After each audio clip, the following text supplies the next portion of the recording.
Yes.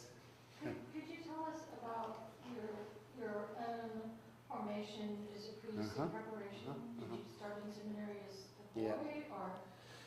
Yeah, when I started, we used to go as 12 years old. I went. Now they take only high school graduate, but I'm talking about 1977 when I joined.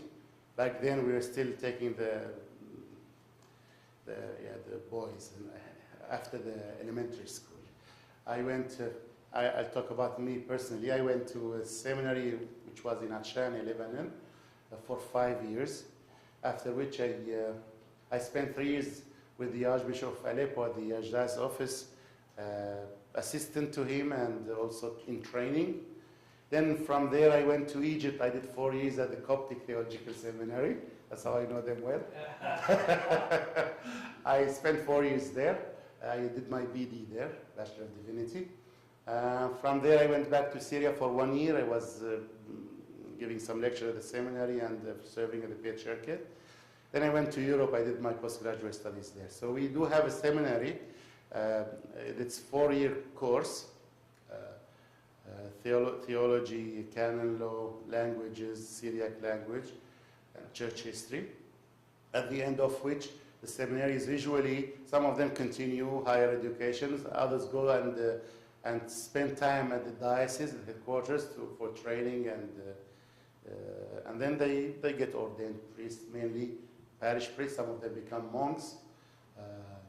Monks usually stay at the seminary or the Patriarchate, or they go to some of the monasteries that we have.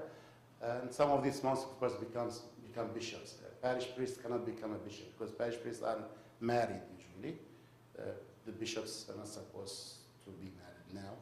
So they are chosen from among the monks or the celibate priests.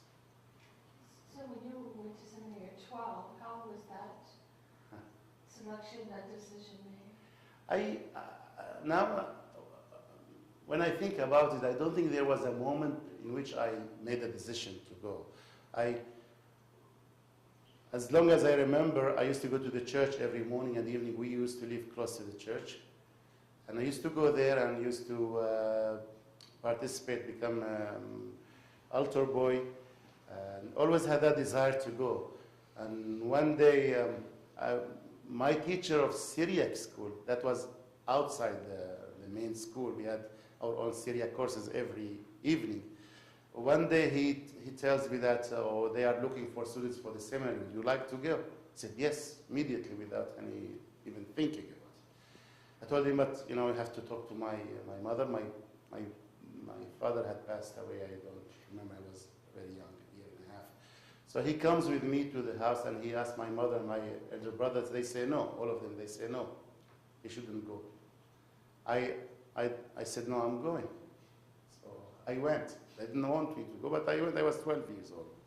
I went, and everybody thought that I'm going to go back within a week or two. I'll go back home because I cannot stay out.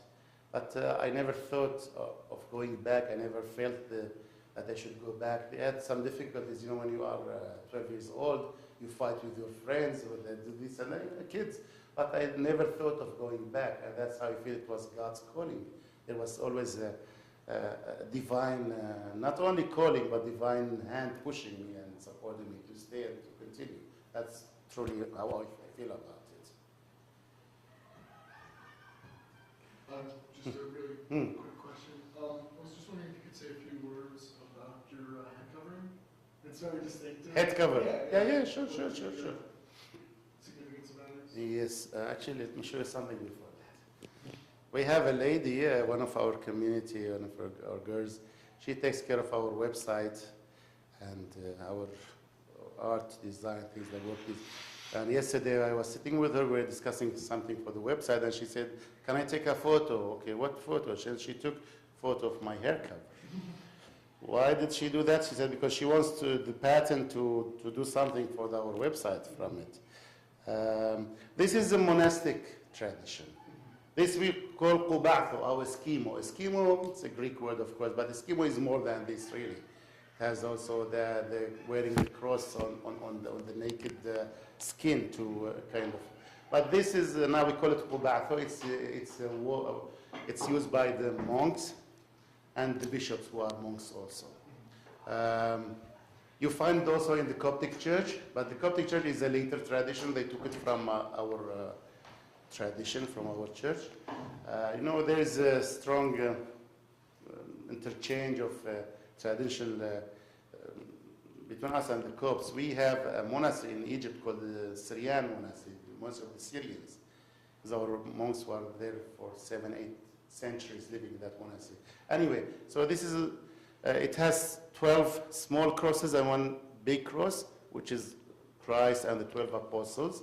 It's a signifies the missionary aspect of the monastic life. Also, the monk he is there in the monastery to pray for his salvation, but also to pray for the world. That's his part in doing mission, praying for the world. So that's what it is.